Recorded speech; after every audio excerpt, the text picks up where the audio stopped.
Now that I've completed my outline, it's time for me to paint. I'm gonna paint my skin tone first. You can get some skin tone colors at the store if you are working from home, but another way that you can get skin tone is by mixing your primary colors in different shades.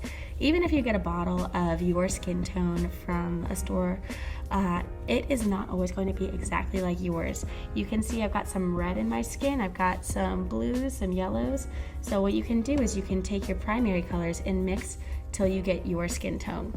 All right, let's check back in a few minutes and we'll check in on our artwork.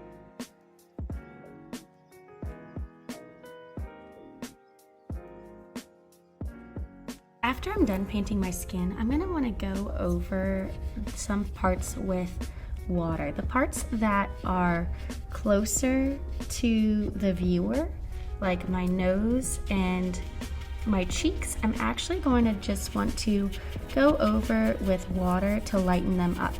We want to add some brightness to the parts of our body that are closer to us, and we want to add some extra pigment to the parts of our body that are farther away from us. So my eyes are a little bit farther away, so I'm gonna add some pigment to my eyes, and I'm gonna add some pigment right here by the edge of my nose, so that way my nose looks a little bit more 3D.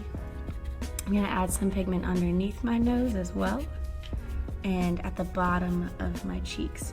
And now you can see, even though I'm still using the same color, my picture looks a little bit more dimensional than it was before.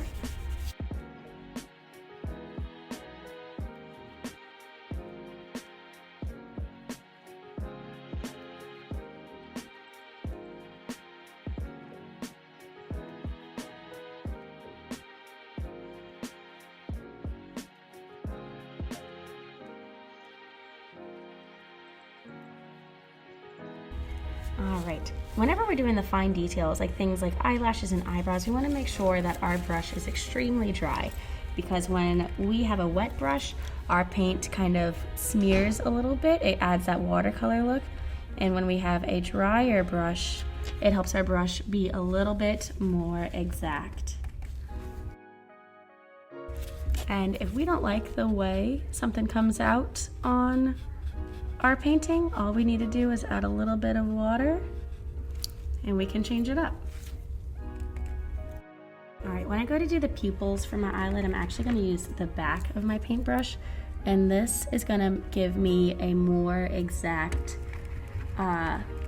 circle shape. So right now I am adding in some brown to those lines on my face that I had drawn earlier. And what this is doing is this is just creating a little bit of dimension. After I'm done adding the color, I'm going to take my brush with water and just kind of blend it out. And this, once again, like we said, kind of makes your skin a little bit more realistic looking. It makes it look almost like it's 3D in a way.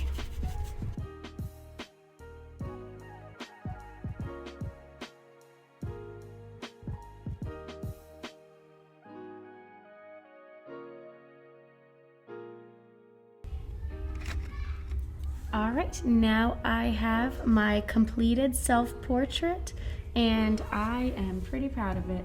I cannot wait to see your self-portraits, and I hope that everyone has a wonderful week. See you next time.